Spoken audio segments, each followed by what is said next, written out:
Well, that was something, wasn't it? I have been planning a video on this topic for months now, and Francis living out the plot of Rocky 1 has given me the perfect vantage point to discuss the most important trend in combat sports right now. I'm going to investigate the two biggest critiques of this past weekend's event, criticism of sports washing leveled at the Saudi government, and the pacing of the event as a whole. In those two critiques, I believe we can find the key to understanding the future of combat sports. I'm going to be using a number of clips from other creators, as well as major portions of Luke Thomas's interview with Kareem Zidane. I have linked to all of the videos I pulled from in the description. If you find this at all interesting, I highly recommend checking out Luke's interview and subscribe to Kareem's newsletter. This is Kareem Zidane. He runs the independent newsletter Sports Politica and is an expert on the intersection of sports, power, and politics. A little over a week before the release of this video, he was interviewed by the great Luke Thomas about the future of combat sports. I may have watched this interview 10 times at this point, but I take something new away every single time. I want you to hear what he has to say on the topic of sports washing. Now, critics have, and I was definitely one of them starting from 2016 onwards, labeled this as a form of sports washing. Sports washing being a term that describes how regimes can use and weaponize sports to distract from human rights abuses. But now, Luke, I'm here to tell you that I honestly think, not necessarily that I was mistaken there, but I think that there's far more to this than just sports washing, to be honest. I truly believe that Saudi Arabia's sports strategy here is extremely complex, extremely thorough, and very cunning when you really think about it.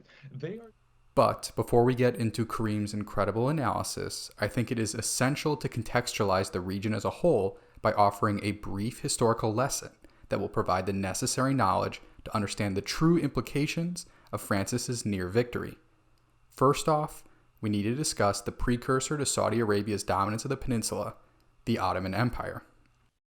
The Ottoman Empire was founded in 1299 by Osman I. It rose to prominence from 1300 to 1450, conquering much of modern-day Turkey and Greece. From 1450, it expanded rapidly, dominating the Mediterranean and extending control into Europe and the Middle East. At this point, it was arguably the biggest military power on the planet. And for this reason, the period of 1450 to 1600 has often been called the classical age of the Ottoman Empire. The Ottoman economic model was built upon a mixture of conquest, bureaucratic development, and multicultural exchange, just like the most successful earlier Islamic dynasties like the Abbasid, Fatimid, and Ayyubid empires. Arguably, the Ottomans developed the most effective pre-modern economy in the history of post-Roman civilization. But then came the discovery of the Americas and the steady decline of the state. The model of growth became problematic once the Ottomans started to face repeated military defeats from the 17th century. The population of the empire declined as territory was lost, going from over 30 million in the 17th and 18th centuries to 22 million in 1914. Fewer taxpayers meant less in tax revenues. As growth by expansion was beginning to fail, the Ottoman Empire needed other strategies to grow its economy. From the 17th century, Europe was innovating and industrializing, applying new scientific discoveries and technology to increase the output of each individual worker. This allowed countries such as the United Kingdom to grow their economies without having to grow their populations or territories. However, the Ottoman Empire struggled to do the same. Consequently, the Ottomans developed massive foreign debts and had to give over many sectors of their economy to foreign companies to get investment. By the 19th century, the empire's transportation and public utilities were mostly owned by foreign companies. When the empire finally established the Ottoman Bank in 1856, the initial investment mostly came from Britain. In name, the empire finally had a domestic bank to lend to the state. However, in reality, the dominance of British capital meant it was still effectively borrowing from abroad. These debts were a key reason the empire entered into World War I. By 1914, the empire's foreign debt was equivalent to 60% of its gross domestic product, and just paying off interest on these loans absorbed a massive amount of state finances. Officials saw the war as an opportunity to gain control over these debts. Allying with some of these debtors could give the empire the opportunity to demand that some of these debts be written off. Weakening Britain and France might provide an opportunity to wrestle the Imperial Ottoman Bank out of their control. Therefore, in the end, their debts were a massive reason the Ottoman Empire was pushed towards supporting Germany in World War I. With the Ottomans contextualized, we need to now talk about the foundation of the modern territorial legacy of the Middle East, the Sykes-Picot Agreement. The final nail in the coffin for them was betting on the Central Powers. As the war raged on, the Ottoman front was not really considered important compared to the European fronts. They were the sick man of Europe, and the Germans and Austrians were seen as bigger threats. It was a sideshow to Britain and France. That didn't mean that the Ottomans weren't entirely useless. They were losing power, and the British knew that they could exploit this weakness by gaining the help of people who were also sick of Turkish rule, the Arabs. You might know this rebellion because it involved Lawrence of Arabia, who helped the Arab rebels fight against the Ottomans. Now, although Lawrence of Arabia is kinda a modern mythical figure today, at the time the Arab rebellion against the unimportant Turks in a desert far away was not seen as very important. It was deemed the sideshow to a sideshow. For their support in the war, the Arabs agreed with the British on one condition. If the Arabs fought against the Ottomans, then after the war, they would be able to organize their own unified Arab state. That was the understanding. Until, well, the war actually ended. When the Great War was over and the Ottomans surrendered, their land was now up for grabs at the negotiating table. And that's when the Arabs got the bad news. That previous agreement was not actually going to happen. It turned out that 2 years earlier, France and Britain, in secret, had decided that they wanted the land for themselves. This was called the Sykes-Picot Agreement. It was a secret pact by both countries to split the Ottoman territories among themselves, nicely divided into Zone A and Zone B, the humble origins of what would become Syria and Iraq. You see, France had invested resources into the Syrian region for decades, stuff like electricity and schools. So to them, it was only natural that they would take Syria as a French dominion in the Mediterranean. The British already own Egypt, and the Nice Canal included, so they wanted territory that could protect their strategic interest in Egypt if they had to. Long story short, there's a lot of debating between the two to finalize just where French Syria would end and British Arabia began. The Arabs weren't involved, don't be silly.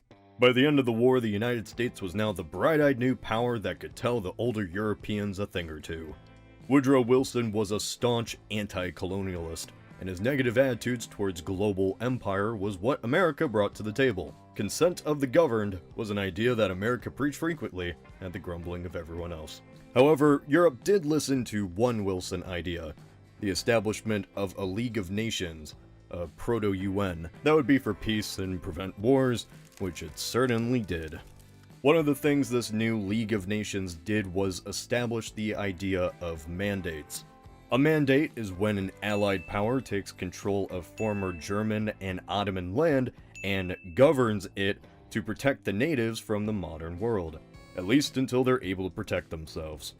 No, you silly, it's not spoils of war, it's international diplomacy. What are you talking about? We'll just take these for now, for global peace. This established the new mandates of the Middle East. It was just a coincidence these mandate borders lined up perfectly with the agreement before the League even existed, but don't think about it. At the time, British and French were competing with one another over their ever-expanding empires that would certainly never collapse until they did. 2 decades after the decision to split up the Arabs was made, World War II effectively destroyed the homelands of France and Britain. Now America was a global superpower, and this spelled the death of colonialism and the two empires. Remember the idea that mandates should be ruled until they're able to take care of themselves?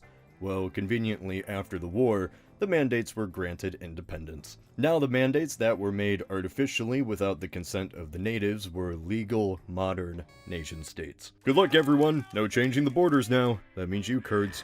This is the fundamental flaw of the modern Middle East. These borders only exist because they were strategically important to long-gone empires. And we're seeing today the effects of this. It isn't that Europe made the Middle East a violent place. It's always been that. It's that these borders split people up who wanted to be together and made countries out of people who didn't want anything to do with one another. If people in your country can't get along, then you have an unstable society. Strongmen dictators usually take hold of unstable societies, as we've seen time and time again. So, we understand the geopolitics now, right? But that's only a piece of all of this. We need to understand the economies. If you follow me on Twitter, you may have seen me debating for hours on end about how much Francis's boxing event sold in pay-per-view, to which I consistently responded, it doesn't matter. Why doesn't it matter? Let's talk about Singapore and the Washington Consensus. Singapore's model of development is commonly known as the developmental state, or state capitalism, sometimes referred to as authoritarian capitalism. Developmental states, in contrast to free market states, endorse strong state intervention in the economy, extensive market regulation, and industrial planning. They also tend to be very top-down and very authoritarian in their politics. Developmental states rose as a challenge to the Washington Consensus, which said that private free markets are the best way for human societies to develop.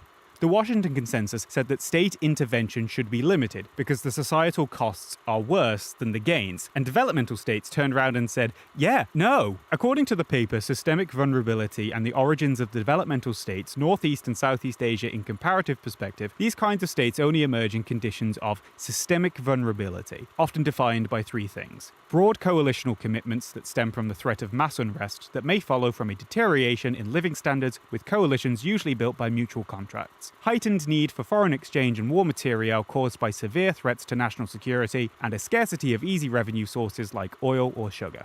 Uh-oh, we have a problem. Back to the history of Arabia to find our answer.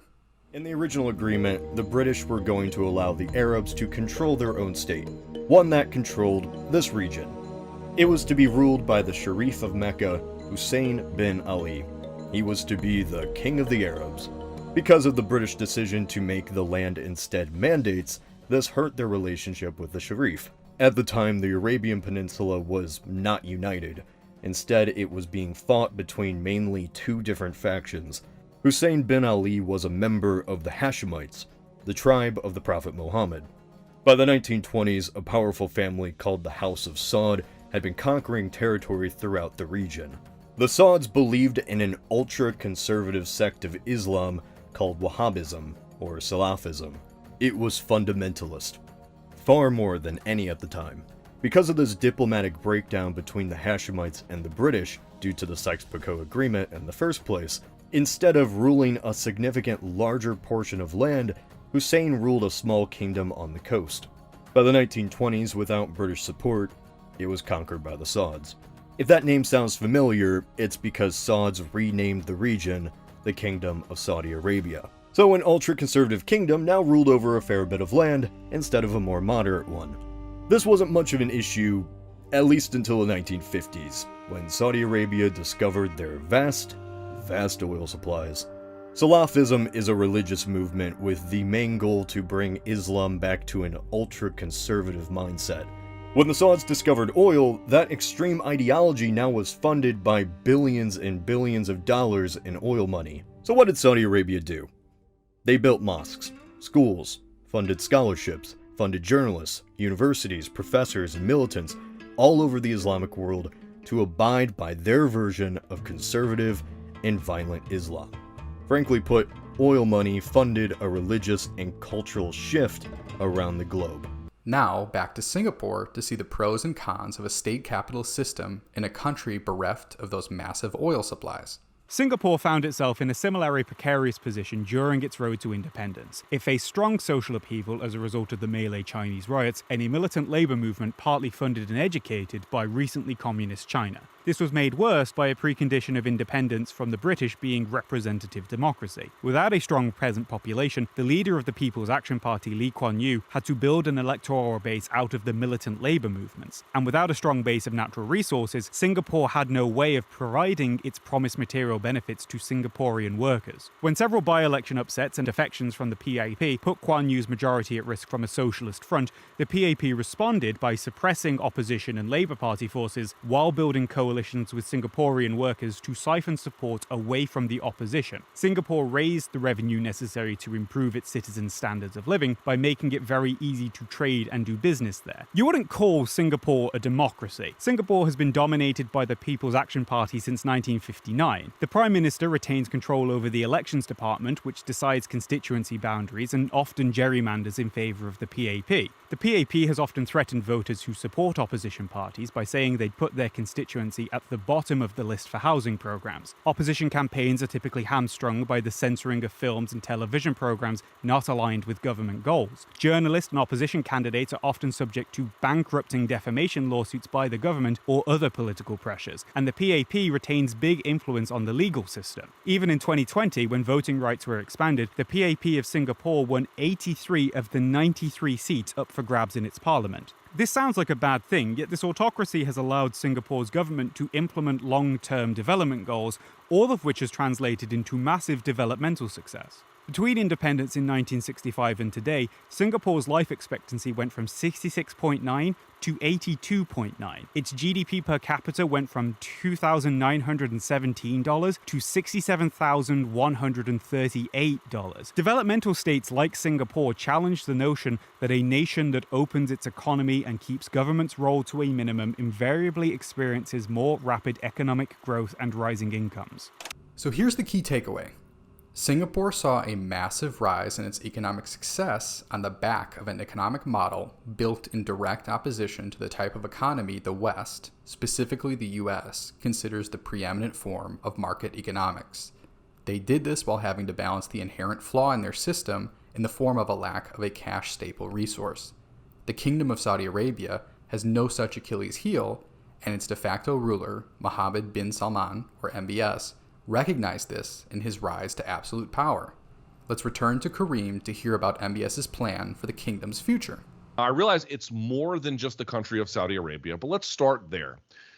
For people who may not know, what is Saudi Arabia doing with its vast wealth in terms of investment in the sporting world? So this really started, Luke, around 2016 when Mohammed bin Salman at that point had sort of exercised a form of a coup d'etat, really, in stating himself as the de facto leader of Saudi Arabia. He positioned himself as the crown prince of Saudi Arabia. He's obviously a member of the royal family, but he was definitely not in line for the throne, and that changed dramatically in 2015. So come 2016, and he starts announcing these plans for Vision 2030, which was sort of this blueprint for Saudi Arabia's technocratic future, sort of divesting away from oil and redirecting funds towards investment in business and tourism, expanding in sports and entertainment. So as I just mentioned, sports really played a significant a role there, and they immediately started venturing out to see what they could secure in the world of sports entertainment. One of the first big successes that Saudi Arabia had was securing a deal with the WWE, the World Wrestling Entertainment, and we started seeing events happening quite frequently starting from 2016. And of course, the WWE had visited Saudi Arabia beforehand, but that was really the new plan, and the new deal had only came in after Mohammed bin Salman. So really, it goes from there. Since then, they've continued to acquire and to hold incredible amounts of events and set themselves up as sort of this global hub for sports entertainment. So, Vision 2030 is the name given to the plan. But what does this have to do with Francis and my critiques of the audience's perception of the pacing issues of the event? I think at a base level, the average Western fan wasn't able to properly contextualize nor understand what this event actually meant to Saudi Arabia. The consistent talking point about pay-per-view sales is a minor piece that points to a larger narrative. Western fans have little to no understanding of Islamic civilization and how it interacts with the oil-driven, state-capitalist economic system run by many of the Gulf states. Fans looked at the event as a way to make money. It wasn't. Why would they have flown Cristiano Ronaldo, Eminem, and Kanye West there purely for optics if they wanted to turn a profit? The answer is they didn't. They didn't have any intention of making money.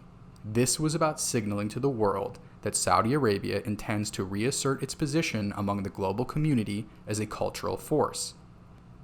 If you remember back to the history section, we are coming upon essentially 300 years of Western economic dominance over a region that was the center of global power from the civilization's inception in the 7th century and the millennium afterward. Westerners often point to the Italian Renaissance as the beginning of modern Western civilization, yet the Islamic Golden Age that is generally pegged as starting in the 8th century and continuing until the sack of Baghdad by the forces of Genghis Khan in the 14th century is nearly a longer period of time than the Italian Renaissance to present day. The extractive effects of British and French imperialism destroyed the economic structure of the region, only for it to reinvent itself after the discovery of the largest oil reserves outside of Venezuela. But the road is winding. Not only global competition from the US and China, but regional competition from other Arabic states, and religious competition in the form of the Shia-Sunni split, forming the tension between the region and Iran. Let's listen to Kareem contextualizing these conflicts so we can grow a better understanding of the nuanced perception I'm trying to get across here. They are doing so much here through Vision 2030 and utilizing sports in the process. And just to list a few things, we've got, of course, the developing of different economic sectors, this creating this global hub for tourism, and sports plays a large part in that. I was just in Egypt where, driving down the highway in Egypt, you've got this big billboard of Cristiano Ronaldo wearing the Al Nassr football jersey with the big logo next to it saying "Visit Saudi Arabia." Now, of course, that's targeting the Arab world because that's part of the tourism. It's not always going to just be the Western world, and we'll get into that later. But tourism played a big role here in sports, and having somebody like Ronaldo and Neymar on their teams really factors in there. Really, this is also bread and circuses for Saudi's youth. I mean, you've got a population in Saudi Arabia, Luke, of, I think, 50% under the age of 35 in Saudi Arabia. That's a lot of young people, right? There's a lot of young people that you have to keep distracted, especially as you're opening up the country. Before, Saudi Arabia was so repressive, you couldn't open your mouth, you couldn't say a word. You were just expected to travel abroad if you had the capabilities to have fun. Now that people are able to do so in Egypt and in Saudi Arabia, they're obviously going to start, expecting more. So by sort of offering them this wide range of entertainment, Mohammed bin Salman has sort of created this a social contract with his people, which is, I'm going to give you everything you wanted, all these things you've always dreamed about, all these things you've always seen everywhere, from all your favorites, Italian soccer teams, to all your favorite wrestlers that you watched growing up. I'm going to give you all of that. In exchange, you shut your mouth and you never say a word about politics or anything that I'm doing. That's the deal in place. Nobody got to sign on or sign off from this deal, but that's exactly the structure in place right now. Now, to expand politically speaking, I think the sports factor here has a significant diplomatic and sports diplomacy factor here. This is all about regional diplomacy and regional supremacy for Saudi Arabia. And it presents itself as such by suddenly, out of the blue, becoming this regional leader in the world of sports. It starts to compete with its regional rivals, mainly Qatar and the United Arab Emirates, which both have, and I think this is going to factor in a lot with our discussion about combat sports. The UAE and Saudi Arabia have a significant rivalry, and I'd really like to touch on that. And of course, this is all about prestige as well. So I'm sure we'll get into this all more, but I really think when we talk about Saudi sports and its strategy, we have to go beyond the term sports washing. So let's first talk about regional Arabic competition in the form of the three-part rivalry between Qatar, Saudi Arabia, and the United Arab Emirates, or UAE.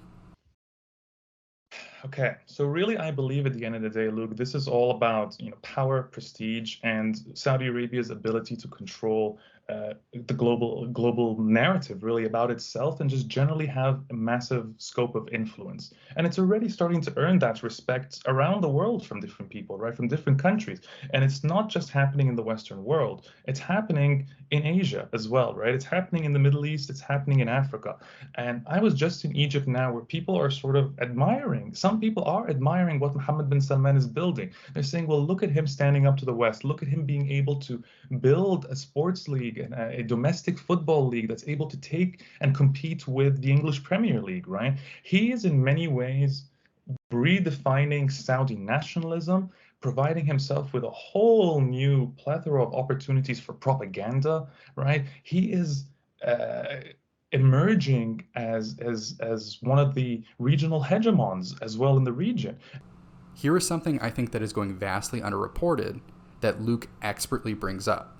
Let's focus on the combat sports side. So as I mentioned, UFC this week, it was revealed they're going to take not a pay-per-view, but a fight night to Riyadh at some point in 2024. PFL some months ago accepting a $100 million investment from the Saudi Sovereign Wealth Fund. Excuse me, as you mentioned, WWE, which is not MMA obviously, but involved in the larger combat sports space. They've taken some. We saw the rematch between Anthony Joshua and Andy Ruiz, take place in Saudi Arabia. This upcoming fight with Francis Ngannou and Tyson Fury. And of course, I could go on and on and on from there and many more. So let me ask the question this way. In 5 years, maybe 10, is Riyadh going to be the new capital of the fight sport world instead of Las Vegas? Ooh, that's interesting. It's an interesting question. I do wonder whether it's still going to be. I don't think Las Vegas is in the picture in 5 to 10 years. Let's just start with that. I think it's still between Saudi Arabia and the United Arab Emirates, if you're asking me. Now let me stop Kareem quickly there. Before you reflexively disagree, really listen to the argument he's about to make. I think there's a great case to be made that right now the epicenter is the United Arab Emirates. Forget Las Vegas for a while because it's not, it doesn't even hold the big boxing fights anymore. In my opinion, it's not going to last as far as I'm concerned. I still see we don't think of these other combat sports like jiu-jitsu. Jiu-jitsu being the UAE's national sport now, according to the government, a sport that's mandated in schools, a sport that is used in police force and in the military, a sport that is practiced by the royal family, the Al Nahyan family in the United Arab Emirates.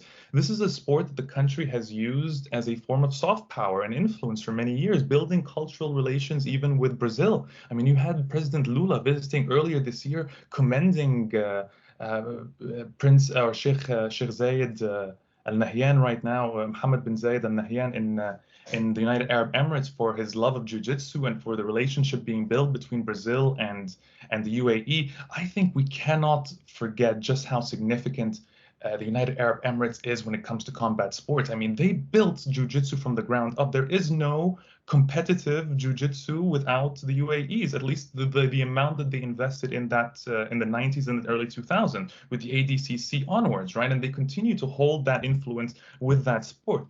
Not to mention, up until just last week, Luke, they were the exclusive home to the UFC in the Middle East and in the Arab world. The exclusive home. That was it, right? That was where you were going to watch the UFC. That's where they had built this relationship. They built even this brand of, the Fight Island, right? Which was also tourism to Yas Island for Abu Dhabi, right? So this all comes back to sort of the same concepts here.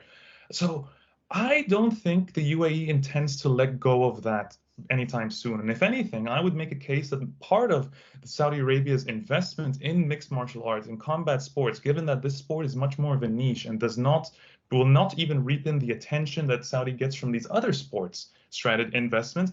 I think this one is a lot more of regional jousting and sort of geopolitical rivalries between the two countries. I think Saudi Arabia, and I think particularly Mohammed bin Salman, wants to wrestle away that title from the UAE, that it's at least the region's center of combat sport, just because he can. And there's a long-standing rivalry between MBS and MBZ, MBZ being Mohammed bin Zayed in the United Arab Emirates. So I think that absolutely factors in. So let's take that in for a moment. Kareem's points are, in my opinion, spot on. The premier jiu-jitsu competition is ADCC, which for those that do not know stands for Abu Dhabi Combat Club. Already one of the main combat sports in the MMA world is run by one of the two regional powers of the peninsula. I doubt the average Western fan has even the slightest inkling of that point. Those that reflexively push back on Vegas being surpassed have an uphill climb already. Does it seem really all that insane to imagine Saudi Arabia can turn Riyadh into the home of MMA and boxing in the next 5 years? I don't doubt it at all. But let's return to Saudi Arabia's investment into the PFL. Saudi Arabia, though, it's really interesting. I think the investment with the PFL, it's hard to tell right now, Luke. Honestly, it is very, very hard to tell. $100 million is not a large stake. They did make it clear that this was an initial investment and that they could invest far more money into this. If we stand back and take a look at, what Saudi Arabia was able to do with Live Golf, then there could be a significant threat to entities like the UFC in the future if Saudi Arabia doesn't intend to go all into a company like the PFL.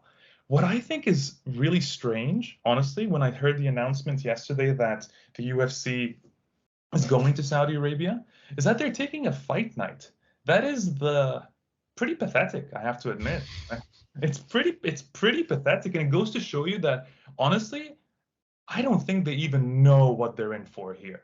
Saudi Arabia now holds some of the biggest events out there. They're about to do, Ngannou versus Fury. They're about to have an even bigger boxing fight with Fury versus Usyk. And then the UFC is going to go with this limp card? Seriously?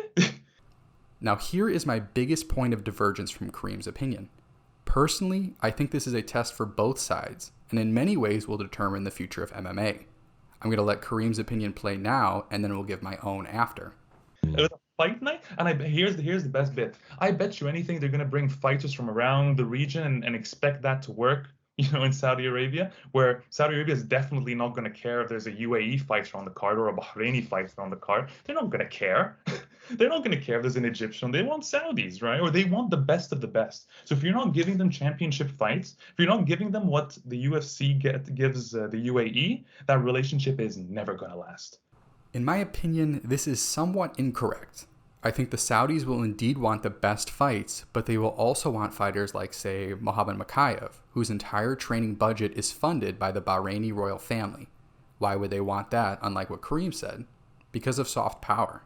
The Saudis can go to the Bahraini royal family and pump Mokaev's star power to their citizens, just like how they leveraged Ngannou and other boxers. They want the best fights, as Kareem correctly said.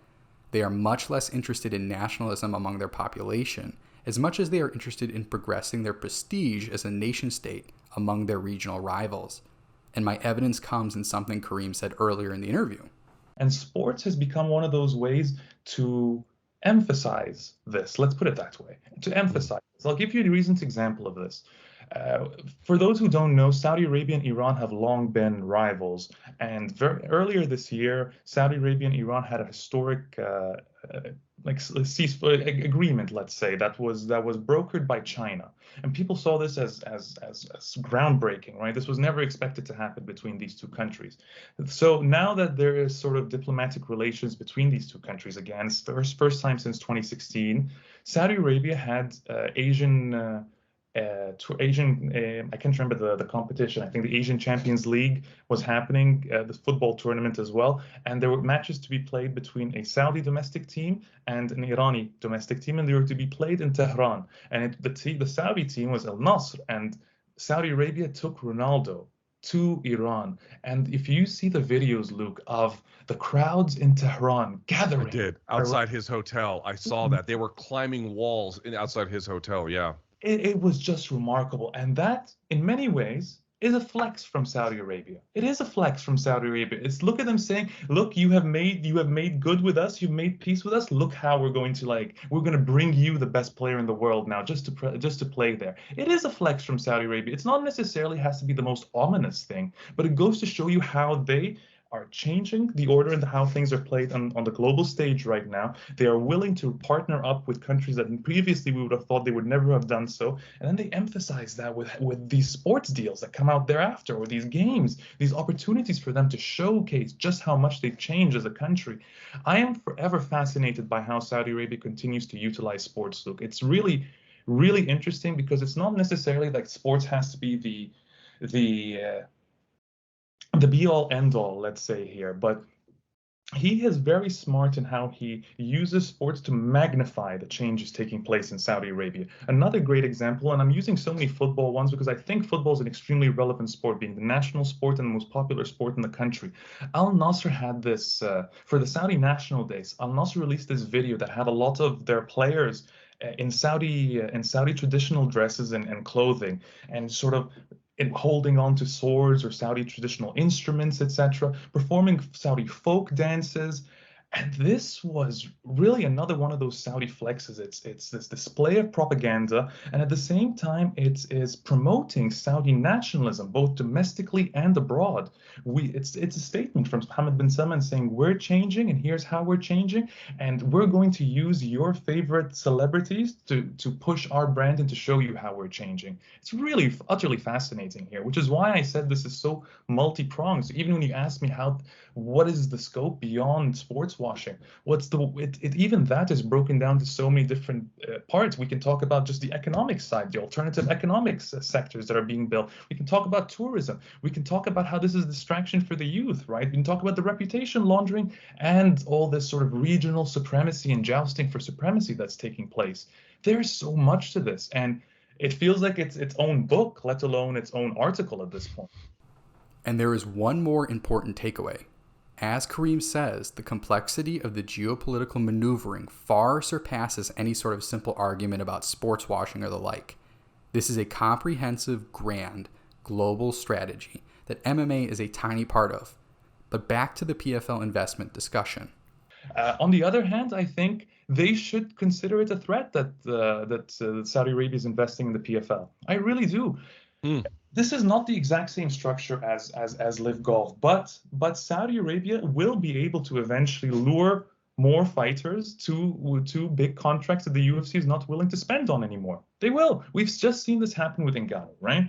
And I know that the UFC has extremely restrictive contracts, but for those who are able to get out of contracts, or for those who are free agents, signing with the UFC will no longer be the be-all, end-all. I know right now it seems like there's never going to be anything but the UFC, but brands change all the time, and brands die out, and brands lose their abilities. And the arrogance of the UFC reminds me a lot of the arrogance of the PGA Tour, which early on, when Saudis first approached the PGA Tour, they approached them with the idea of a partnership. They said, let's partner up. We want to invest in you guys. And the PGA said, yeah, no thanks. We're good. How good are they now? I do not think this point can be stressed enough.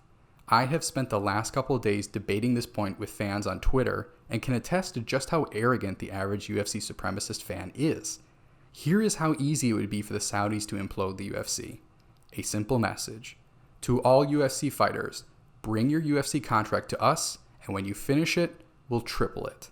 That's all it would take. This is the immense downside to the UFC's exploitation strategy that has built them their biggest Achilles heel. Their business is as profitable as it is because they pay so little to the athletes. The Saudis can lift a couch cushion and buy the contracts of every major star the UFC has with as little effort. What is the UFC then when it can no longer pay as low as it does? And what about if the UFC tried to sue? And also, just one thing to note, I believe this is right. Obviously, for someone like Lionel Messi, for example, he ultimately had the opportunity to go for literally over $1 billion, I think almost annually, to compete in the Saudi League. Ultimately chose MLS, and everyone's like, well, that's great. But as I understand it, he is an ambassador for, not in a state capacity, but a informal kind of ambassador for Saudi tourism, right? I believe there's something to that. Oh, he absolutely is. This is actually a piece I did for the New York Times a couple of months ago with my colleague Tariq Panja there. And what we ended up uncovering was by having access to Leo Messi's contract with the Saudi Arabian Tourism Authority, we were able to see the extent of the agreement actually between Leo Messi and the Saudi state or the Saudi government, which included millions of dollars being spent on social media posts, on Messi visiting the country with his family and posing with his family, vacationing in Saudi Arabia. Each of these incidences where you see Messi posting on social media, on his Instagram, or visiting Saudi Arabia and you see the Saudis, the Saudi government posting all these pictures, all that is paid for, $2 million a piece each time. The total value of the contract came out to about $25 million over 3 years, which, mind you, Luke, honestly, if you're asking me personally, I think they got Messi at a steal of a price. My goodness, a steal of a price, because you really think of the size of his reach, right? His social media reach. It's priceless, the kind of promotion he's giving Saudi Arabia right now. I think they were winners no matter what. Whether they have him playing for the country, that would have been perfectly fine in the domestic league. But I think they're still winners because what they really wanted was the prestige of having Leo Messi promote them, really present their brand abroad and publicly speak in favor of Saudi Arabia. That's really the intent of this in the end. I bet you anything, Luke, that most of these other footballers have similar deals in their contracts. If I'm not mistaken, Neymar's deal with Saudi Arabia also includes payments to be given to him if he promotes Saudi Arabia, which he's already started to do. So at the end of the day, this is more than just having them play for the country. It's really about having them promote Saudi Arabia. And I would be remiss not to mention the fact that Messi's contract also included a clause that stated he cannot tarnish Saudi Arabia at all. Basically, it's a non-disparagement clause, right? And they are quite litigious, Saudi Arabia, right? This is exactly what we can expect in the future. People always tell me, well, how is Saudi Arabia going to silence people? They're not going to kill Messi. Well, obviously they wouldn't kill Messi. There's no suggestion here that Saudi would use violence on any of these athletes or intimidate them in any such way. Why would they when they can just litigate against them, right? That's scary enough as it is, especially from a country like Saudi Arabia. We've seen the similar non-disparagement clause actually in the merger framework agreement between the PGA and Live Golf. And funny enough, Luke, it was only inserted in, I think, the 4th draft of the contract. So it wasn't even something that was initially there. For those who think that this is just, standard practice for businesses, it most certainly is not. It's absolutely illegal. But it was inserted in the fourth round. So it goes to show you that this is something that Saudi is absolutely pushing for in many contracts, and something that I'm hoping I'll be able to uncover in other contracts in the future. I'm going to stop the clips there because I want to round this section off with a final anecdote. Everything I say here has no reflection on my own personal opinions of the region nor its rulers. The United States built an economic empire around a very specific and highly effective economic model that has led to the greatest economy in human history.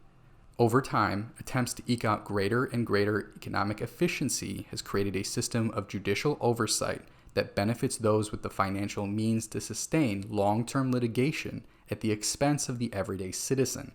That is, quote-unquote, fine, as long as the system of corporatism keeps the citizens happy enough to trust those institutions. As Kareem said earlier, bread and games. In the aftermath of the 2008 financial crisis, that institutional trust took a massive drop-off and has only declined more and more since then. While MMA is but a small part of this overall system, as I said before, it represents an incredible microscopic look at the macroscopic future of the Washington Consensus and US-style global diplomacy and economics. If you wanted to build an entity perfectly suited to upending the status quo, it would be a nation with immense cash-based natural resources like oil, combined with a leader that has demonstrated genuinely incredible ability to balance soft and hard power negotiation tactics to leverage better and better situations for his nation. This is not a commentary on anything else besides rote, objective analysis of statecraft. Many of you will be asking what this has to do with MMA, and you're right. Endeavor, TKO, and the UFC have made it an explicit strategy to leverage political means to expand their business ever larger, which has made them uniquely susceptible to the strategy and tactics employed by the Gulf states, specifically Saudi Arabia, in a way that their business is incredibly fragile and borderline only exists at the mercy of these nations. Like I said, tomorrow they could offer to triple the salaries of every major star. The UFC does not have the economic means to stand up to a full-out litigation assault by the Saudis or the Emiratis. In many ways, their arrogance makes them uniquely unsuited to fighting this battle, just as the PGA Tour found out. This is why this past weekend's event is so vital to the future of combat sports. But where does Francis fit into all of this? I think that the average Western fan is perceiving the Saudis' actions through a lens of modern American-style economics and global hegemony. This is drastically flawed in my opinion. The Saudis' actions look substantially more like those taken by the British Empire after Napoleon's final fall from power in 1815 until the breakout of World War I in 1914, an epoch in history commonly referred to as Pax Britannica or British peace. During this period, the modern conception of nationalism took shape, leading to the unification of Germany from a patchwork of statelets into the German Empire under the Kaiser. The Italian states that hadn't been unified under a single ruler since the fall of the Western Roman Empire unified under the King of Piedmont Sardinia, forming the modern state of Italy. Both of these lands were utterly decimated through the course of the Napoleonic Wars and sought a unifying force to give them hope and stability. This came in the form of an ethnic nationalism. The growth of nationalism and the pros and cons it brings with it led to the preconditions for the First World War. One small part of that growing nationalism was the establishment of the modern Olympic Games. The Olympics were an ancient ritual in Greek civilization, but had gone away a millennia prior. In 1896, the modern Olympics were reestablished and held for the first time again in Athens, Greece. Organized by a number of Western European nations as well as the US, this was obviously a form of nationalistic pride in an effort to compete in physical competition, as opposed to war, in order to prove athletic superiority by this nation or that. Then, everything changed 20 years later on February 10, 1906, and the launching of the HMS Dreadnought. After the British completed the ship, the German Naval Command was terrified of its combat potential and decided they needed to match it. In 1908, the German government passed a bill that would pay for the construction of 21 dreadnoughts to be completed within the next 7 years, a bill that would double the German national debt. This terrified the British, who began their own reactive buildup. Germany had planned to produce 3 a year for 7 years.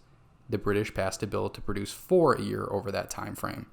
The political blowback on both sides to this massive spending increase led to historical levels of public backlash that led to the reduction of these ambitious plans, but the seeds of conflict were set in motion that could never be rolled back and led in part to the First World War. I don't believe this past weekend's event was meant to sell pay-per-views, nor to drive tourist dollars, and certainly not to drive a profit. This event was a nationalistic display aimed at the fellow Sunni Gulf states, Shia rivals in Iran, and the global community. As we have heard Kareem discuss, the UAE and Saudis have sunk billions into the sporting space with a sizable portion in combat sports, and there is no sign of this slowing down. What stopped the naval arms race was a lack of budget and political instability, but these nations don't have that same concern. I would not be at all surprised in 5 years to look back at Francis Ngannou as the HMS Dreadnought of the combat sports world. Any nation in the region with enough liquid gold, political will, and luck can throw its hat in the ring that the Saudis and Emiratis have created to battle over regional sporting supremacy. What that looks like, I have absolutely no idea. But if you want to follow along weekly with my research, check out our Patreon linked in the description. I host weekly podcasts discussing the underreported on aspects of the MMA business environment. I have also started a separate channel called MMA iShareables after multiple requests to make shorter form content based on the longer form. It will be where I post extra videos that aren't vital to the overall long form projects but also are important topics. So you'll find much more shorter content as well as all of the old fight videos. I've had a number of people ask me where the videos went. That's where they are. So check out MMA iShareables, which I have linked to at the top of the description below. Thank you for watching. Let me know what you think in the comments below.